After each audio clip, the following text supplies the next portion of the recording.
Welcome to another episode of Community Conversations with Tyrone Darden. This is a special conversation as we're going to do a MLK Spotlight. Today, we have Renee Watson, who is a past MLK commissioner. She is a lifelong San Antonio resident, and she is a full-time dreamer. Renee? Thank you. Welcome. I really appreciate it because this is my passion.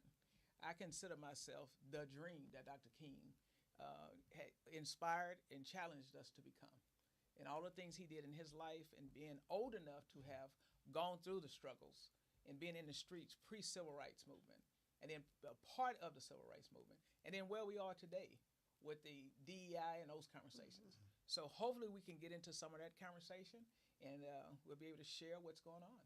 Well, let's get to the conversation. Let's jump right into it.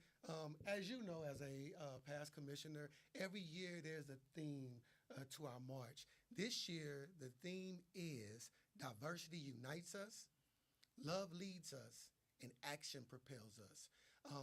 There's a lot of words there, but the three words that jump out to me are diversity, love, and action. Share with our audience what those words mean to you. Well, let's start with the first one, because diversity means everybody and inclusion. Yes. And if you look at the history of the march and the history of Dr. King's life, he couldn't have done it by himself. It took all communities. Mm-hmm. And if you look back 55 years, 60 years, and when they were in the streets, and, you know, I had the pleasure of being in the community, in the classroom with Reverend Callis. Yes. And Reverend Callis had that dream many years before anybody at the city started looking east. Yeah. We were walking down Nebraska Street. I was in his 7th grade class. We used to go to him to shop. And, you know, this little lady that would be running around trying to keep us all out of trouble. Yeah. Her name was Miss Irene Thompson. Yes. You probably know her daughter. But she was a great inspiration to me because to be able to see African Americans who were not only teachers, but those who loved the community. Yes. And inspired the community and said, you know, Dr. King's life was about social justice. So when we talk about action, social justice is what he was talking about. And then when he moved to economic justice, that's why he lost his life. Yes. When we talked about how are we going to be with the garbage workers in Memphis. Yes. And that whole transition and me watching that is how I built my public service career as well as my educational attainment because I was inspired by those from my community. Well, I think you are leading into the second question I have for you.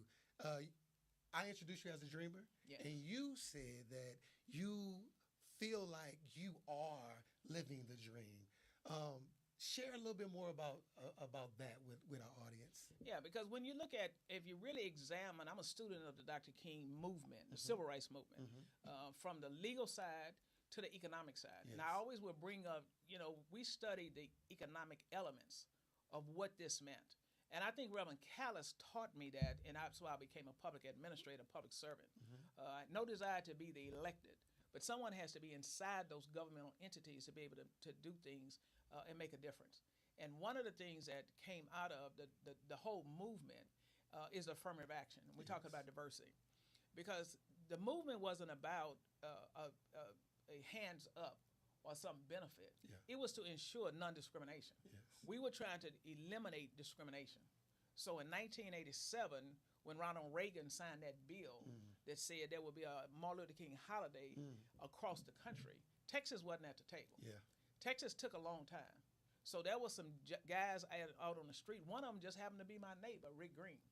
So I started chasing them around. Rick Green, Mario Salas, T.C. Calvert, and John Sanders. They were out there in the streets to say, let's make this happen. What can we do? And they started talking about the economics. And I know you've talked to some of them, and we've heard the stories about the economic boycott with the NFL and the Super Bowl.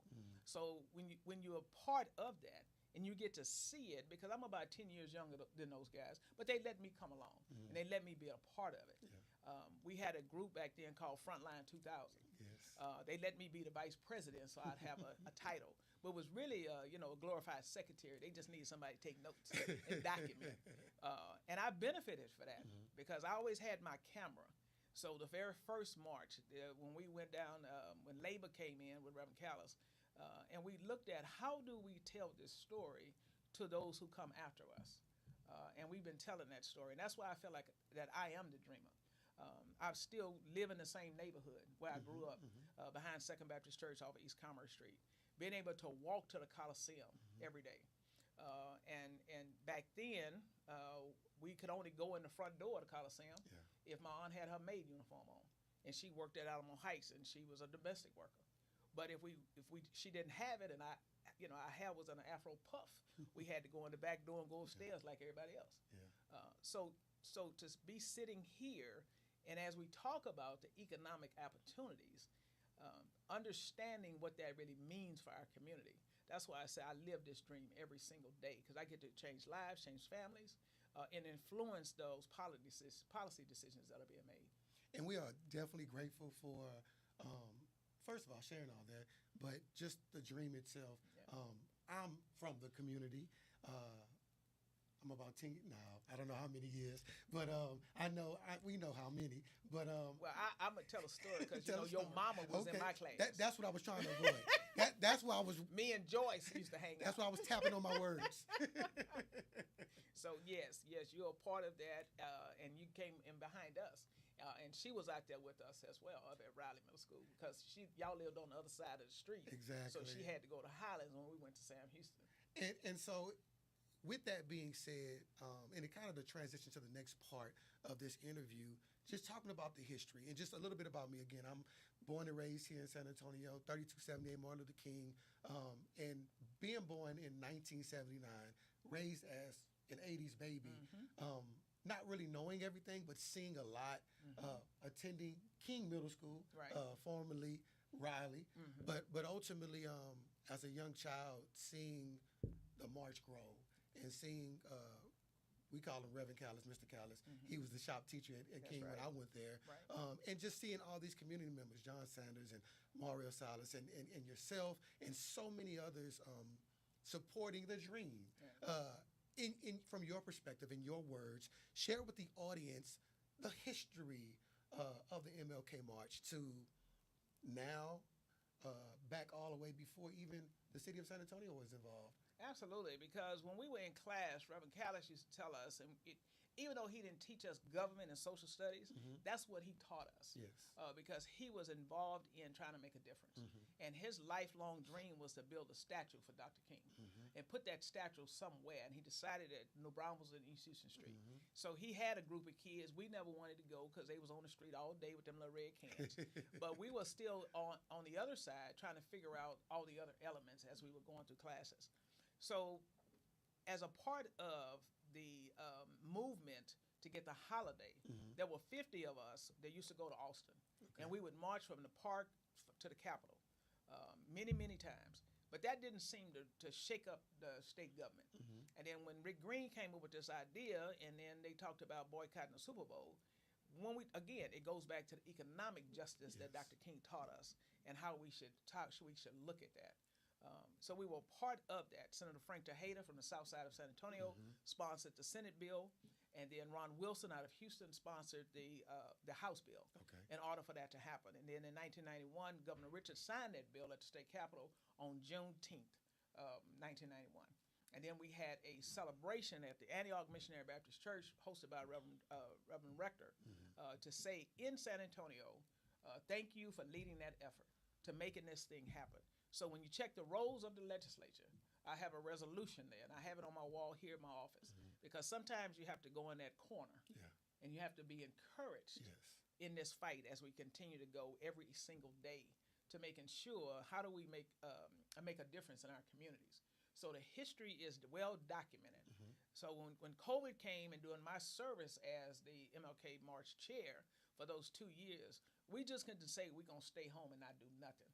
And that's when we commissioned a movie the first year, and we brought in Yaki Smith, who also went to Sam Houston High School and who is over the film division at UT Austin, to come in and let's get on the ground and make people feel like they're doing the march. So then in 21, there was a second movie made, and we had to make a decision at the last minute, because which one is more important, the health of our community or just getting out here walking with no message and no mission. Yes. And so we documented those two, and both of them are available on YouTube. If you want to see, because those were some troubled times back then. We had the Black Lives Matters movement. We had victims of police shootings in our communities, and then we were still supporting the fire and San Antonio Police Department.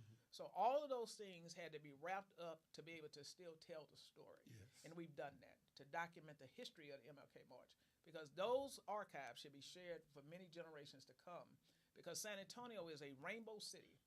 300,000 people on the streets. People don't understand it around the corner. They still think we just ride horses up and down the street. But that's in Fort Worth right now. No, that's really great. Hopefully you guys are enjoying this conversation. Couple more things I want to hit, and I know you're going to want to hear them. In your role, because we know you're a public servant, we can see on your beautiful shirt, the embroidery. Talk to us, because we talk about the economic empowerment. Your role as a public servant, your role professionally working with the county, how does that connect to the dream? So one of the things in my career, I could probably would say I'm probably one of those folks. I remember that I had 100 jobs. You know, that show that you get all these jobs and you don't know why you have all these jobs. Yeah. And then one day you look up and you understand why you had all them jobs and how the Lord was moving on your life. And that's where we are here today. So I've been with Burke County for 25 years as the director of the Small Business and Entrepreneurship Department. One of the things that inspired me to be a part of that public service is standing on the hill at Rio Grande, which is now Melweddle's Way, and East Commerce. A lot of my friends, including Reverend Walker, the late Reverend Walker, lived in East Terrace. Okay. And they grew up, and we used to spend time over there. And when you look downtown, you could only see one or two buildings. And one of them was the courthouse. Okay. One of them was the county jail. And then the Hemisphere Tower. So then you would say, how are you going to make a difference? Everybody was looking that way, wanted to be at the city. Because when you thought about the county, you only thought about incarceration. Wow. And we all know that. When you think of county government, what is it? But county government is from cradle to grave. Yes. When you're born, your birth certificate is here. If you have a good time and a good life, you get married, your marriage certificate is here. If it don't work out, you're going to be over here in divorce court. If you had some kids during that process, you're going to be in child support court, right? And then when you die, your records are at probate. Yes. So your whole life is here. When you're driving down our highways, you got your vehicle tax at the tax office. If you got a piece of property, it's the tax office. So there's a whole lot of stuff at the county. But how do we benefit economically? Yes. So when my job was created because the county built a home for the SBC Center after the 1999 Saddles and Spurs campaign. I got this phone call from John Sanders, Mario Silas, and they said, come home, we need you to help. In that time, it was Commissioner Tommy Atkinson. And we said, let's put the economic justice for our community and see how we can make a difference. And we've done that for the last 25 years. So when we look at what's happening today, we don't really focus on who you are, which is what Dr. King says, the color of your skin, but I want to look at the content of your character. And how do you put your contract availability out there? How do you perform on those contracts? Because that's why we're here, to be able to get you a part of what we do at Burke County, but not just us. We have this philosophy with or within Burke County, and we try to make that a difference for everyone who's out there. Guys, that's powerful. I know you're enjoying this conversation, because I am, but we can't talk forever. So one last thing. You're a dreamer. Yes. I'm a dreamer, and I'm sure there are some dreamers here watching. But ultimately, there may be some people who may not even understand the dream. Empower our people just with some words of encouragement, and maybe even some next steps to get closer to their dream. Absolutely, because sometimes folks don't even have a dream because you have a fog in your life. Yeah. So we got to help you. We'll help you to remove that fog. We believe in second chances. We have different programs, whether you have a transition you're going through right now, because we'd hate to see you have a little piece of money and then you go out there and put it on something and you wind yourself losing and you'll be out of business. So come by and see us and see how we can sit down and have a conversation, because some dreams are nightmares that you'll never wake up from if you don't really figure out how to ask for help. Yeah. We go down on our knees, but we got to get up and raise our hands up, because that's what it's all about. And that's what Dr. King was first. He was a minister of the gospel and being encouraged so we can have the discernment to make a difference. And we know what we're supposed to be doing, how to keep ourselves on the right track. But if you make a mistake, there's some of us, because it's called forgiveness. It is. And we will bring it forward. So be encouraged and be inspired. Be encouraged and be inspired. And always remember, diversity unites us, love leads us, and action propels us. Hopefully you have enjoyed this community conversation with Renee Watson, and there'll be more to come. Thank you. Thank you. Thank you. And I still got time to spare.